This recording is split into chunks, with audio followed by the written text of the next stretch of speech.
Yeah.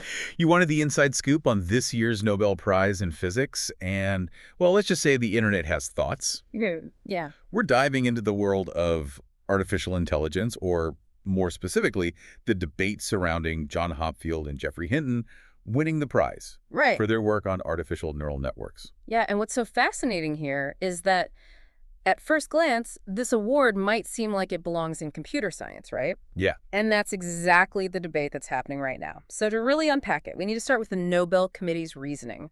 Why did they pick this? exactly. Help us unpack this. Why did a prize about artificial intelligence end up in the physics category? Okay, so the committee statement really emphasizes how both Hopfield and Hinton used their understanding of physics Okay. to create the actual techniques that are driving a lot of modern machine learning. Like, it wasn't just about, sitting down and writing code. It was about applying physics principles in a completely new way. And that's kind of where they landed on calling them pioneers, who essentially created the building blocks of AI. So it's more nuanced than just saying they invented AI. It's about the underlying principles and where those ideas came from. Exactly, yeah. And I Okay. thought it was really interesting. They even used the example of AI's role in analyzing these, like, massive data sets. Right. They're like Large Hadron Collider. Yeah. Huge amounts of data. Yeah. That's essential in physics research, right? Yeah. So it's almost like they're acknowledging, like, we're using a tool that was inspired by physics to unlock even more physics knowledge. Okay, yeah, I see where they're coming from, but I'm guessing this is where some people start to raise eyebrows, right? Oh, yeah. Like, hold on a second. Yeah, you got it. So while AI's impact on physics research is undeniable, this award has really ignited a debate. Yeah. There are definitely some members of the scientific community who argue that this work belongs more in computer science. For sure. It's like filing a book about, like, the history of papermaking under forestry instead of literature. Right. Closely related, but not quite the same category. That's a great way to put it. And the thing is, this isn't just some academic debate, This kind of recognition, this award, it influences research funding, future projects, Total. even the public's perception of entire fields. For sure, there's a lot at stake. Yeah. Yeah, it definitely adds another layer to this whole thing. And I imagine some scientists feel that by awarding AI, the Nobel Committee might be overlooking other, potentially groundbreaking physics discoveries. Right. Yeah. And I think you see that in some of the criticisms. There's a sense that maybe the committee got, I don't know, maybe caught up in the AI hype train a little bit, Yeah, potentially at the expense of other areas of physics that, deserve a moment in the spotlight. right, right. It makes you wonder, what are those overlooked discoveries Mm. and what makes them so important? But before we go down that rabbit hole, let's talk about the minds behind this whole AI revolution. Okay. Hopfield and Hinton, who are these guys? Yeah. So they both have such fascinating stories. Hopfield, for one, has always been a really strong proponent of, like, breaking down the walls between different scientific fields. Okay. So his work stemmed from physics, but he wasn't afraid to apply that knowledge to, like, totally new areas, Wow. which ultimately led him to AI. He sounds like someone who just sees the connections that other people miss, a true innovator. What about Hinton? What sparked his passion for AI? Hinton's journey is really interesting because it's a testament to the power of following your curiosity, even when it kind of leads you down these unexpected paths.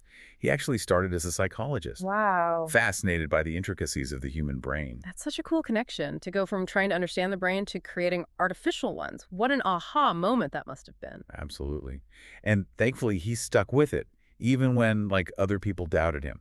His work ended up being truly revolutionary. So we have these two brilliant minds, each like totally inspired by the brain in their own way. Now, for the $1 million question, what did they actually do that earned them a Nobel Prize? Well, to put it simply, they figured out how to get computers to learn like humans do. Okay. But let's go a little deeper than that. Yeah, please. So Hopfield's big breakthrough, that came in 1982 when he developed this type of artificial neural network Okay. capable of storing and reconstructing images. Hmm. So imagine a computer that could not only see a picture, but also remember it and recreate it from memory. So like teaching a computer to recognize a cat, like not by programming it with code, but by letting it learn what a cat looks like through like countless examples, tons of data. Exactly. And this associative memory, that's what they call it, it was a huge step towards AI that could learn and adapt. Okay. Then Hinton comes along and kind of takes this idea even further with something called backpropagation. Yeah, I've heard that term thrown around a lot. Can you break that down for us? Sure. Think of it like a student, right? Refining their answers based on a teacher's feedback. So with backpropagation, a machine learning algorithm can actually adjust its own settings Oh, and improve wow. its performance based on the errors it makes. It's like this feedback loop, allowing the machine to constantly refine its understanding.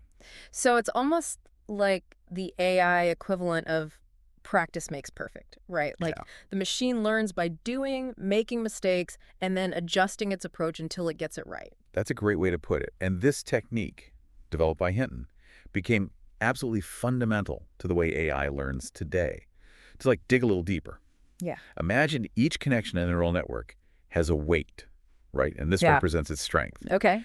Backpropagation uses calculus. Wow. Yes, calculus, That's pretty to intense. figure out how much each weight contributed to the error and then tweaks those weights to improve the accuracy. Oh, wow. Pretty ingenious, right? Yeah, it sounds like it. So this isn't just some like abstract theoretical stuff. This is the engine powering like the AI revolution we're seeing unfold before our very eyes, right? Exactly. It's in our phones, our cars, our social media feeds. It's helping doctors diagnose diseases, Wow. even write code. Oh. What Hopfield and Hinton started has truly transformed the world. And that brings us to kind of like the elephant in the room, I guess. Yeah. The ethical implications, right? When we're talking about a technology as powerful as AI, it's not just about what it can do, it's what it should do. You're hitting on such a crucial point. And you know what's really interesting? The potential downsides of AI aren't just Yeah. being discussed by, ethicists and philosophers, Right. but by the very people who pioneered the technology, Oh, wow. including our Nobel laureates. Really? So the people who essentially like birthed AI are worried about it. Yeah. Tell me more. So Hinton, in particular, has been incredibly vocal about this. He's even gone so far as to say that AI could potentially become more intelligent than humans and take control. It's a pretty stark warning coming from someone who's dedicated his life to the field. That's a chilling thought, like something straight out of science fiction. Do, like, other experts in the field share Hinton's concerns?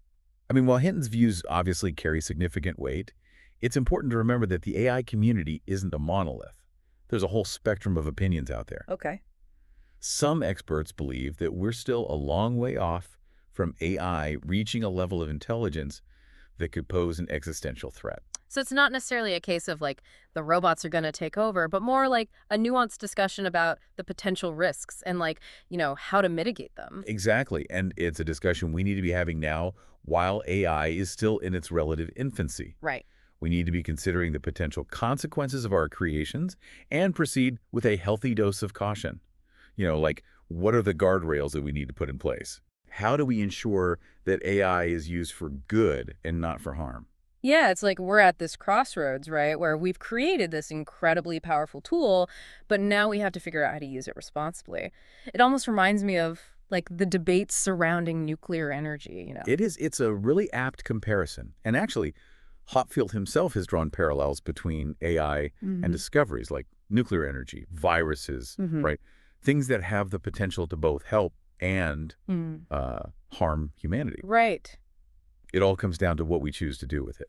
That's a sobering thought. Yeah. It really highlights that responsibility that comes with, scientific advancement. We can't just focus on what we can achieve, but, like, what we should achieve. Exactly, yeah. And that, to me, that's what brings us back to why this Nobel Prize is so significant. Okay. Because it's not just a recognition of these past achievements, right? Yeah. It's almost like a catalyst for this much larger conversation about the role of AI in our future. Yeah, it's a good reminder that the future isn't just something that happens to us. We actually get to make choices that shape it. Absolutely, yeah. Yeah. The future of AI isn't like predetermined. It's something we'll all have a hand in shaping. It'll require like dialogue and collaboration. Yeah. A willingness to really like grapple with these complex ethical questions. Totally. It makes you wonder, like, if Hopfield and Hinton had these concerns about, AI's future, why even continue their research? Like, it seems a bit counterintuitive. That's a great question, and I think it speaks to kind of like the heart of scientific inquiry in a way. Okay.